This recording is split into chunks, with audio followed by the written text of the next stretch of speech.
Olá pessoal, vamos para uma aula bem rápida de física, né? Aqueles conceitos básicos do nosso dia a dia, que a gente às vezes não percebe que estão acontecendo, mas que mostram para todos nós como é importante a gente aprender alguns conceitos da física no nosso dia a dia.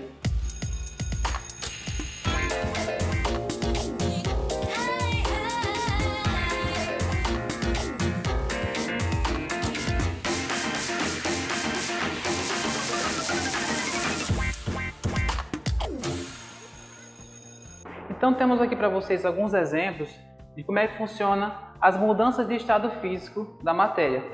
Para iniciar, temos que perceber que tudo à nossa volta é composto por átomos. Os átomos são as partículas minúsculas que compõem toda a matéria. E a matéria, por sua vez, ela é a composição que vai fazer com que tudo funcione. Então tudo que existe é composto de matéria. Essa matéria, por sua vez, é composta por átomos e os átomos, consequentemente, vão interagir uns com os outros para formar as moléculas.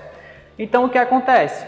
As moléculas, a depender da temperatura e da pressão, elas vão fazer com que existam diferenças no estado em que você vai encontrar essa matéria. Por exemplo, quando a temperatura está no determinado nível, dependendo do material, dependendo dessa matéria, ela pode se encontrar no estado sólido, no estado líquido ou no estado gasoso. Então, como é que vai funcionar? Essa matéria ela não é fixa, ela pode alternar de estado físico, como é o melhor exemplo que a gente pode citar para vocês, é a água. A água pode ser encontrada no estado sólido, gelo, líquido, que é a água que a gente consome, e no gasoso, que é o vapor de água que vai formar as nuvens. Então, essa mudança ela vai acontecer da seguinte forma. A água está no estado sólido ou material, ele se encontra no estado sólido. Percebam que as moléculas vão estar bem mais próximas, porque no estado sólido você vai ter a matéria muito mais condensada, as moléculas ficam muito mais próximas e essa interação vai dar ao estado a forma sólida. Chamamos de sublimação a passagem do estado sólido para o estado gasoso.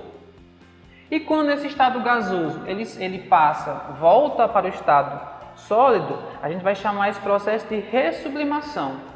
Um bom exemplo de sublimação, a gente tem como, por exemplo, a naftalina, que a gente usa na nossa casa. Ela sai diretamente do estado sólido e passa para o estado gasoso, por isso que a gente não vê ela desaparecendo, né, no ambiente onde a gente está usando. Já essa ressublimação do estado gasoso passando para o estado sólido, a gente pode perceber nos locais onde as temperaturas são muito mais frias, quando acontece a geada. Né? Diretamente o gás, o ar da atmosfera, o vapor de água, a temperatura está tão baixa que ela sai diretamente do estado gasoso e já vai passando para o estado sólido, formando o gelo, uma fina camada de gelo sobre os materiais, principalmente grama, carros. E temos também aqui a passagem direta do estado sólido para o estado líquido, que chamamos de fusão. Então essa fusão é o derretimento, né, entre aspas, de um material que está no estado sólido, passando ele para o estado líquido. Isso acontece com o ferro, né? O ferro ele é fundido para o ferreiro poder tornar ele mais maleável. Esse estado líquido ele pode passar para o estado gasoso, chamamos isso de vaporização. Então, por exemplo, a água fervente, quando a água ferve a 100 graus, ela vai começar a liberar partículas, né? As moléculas de água começam a fluir para o estado gasoso. O que acontece em cada um dos estados? No estado sólido, as moléculas são mais próximas. No estado líquido, as moléculas estão um pouco mais espaçadas. E no estado gasoso, elas estão muito mais livres. Dessa maneira, você vai ter essa diferença tão nítida nesses estados. Okay?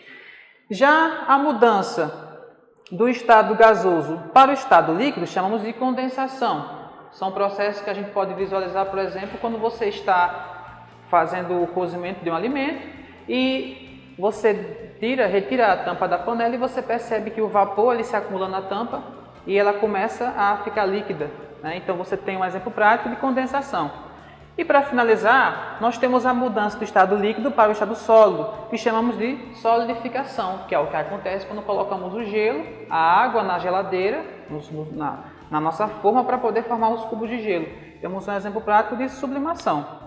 Entendido, pessoal? Então é um conteúdo que a gente tem para vocês, aquele conteúdo básico das noções da física do dia a dia, que às vezes nem percebe que está acontecendo, mas que é bom a gente entender para poder valorizar cada vez mais nossos estudos, valorizar nosso aprendizado. Muito obrigado e até a próxima. Valeu!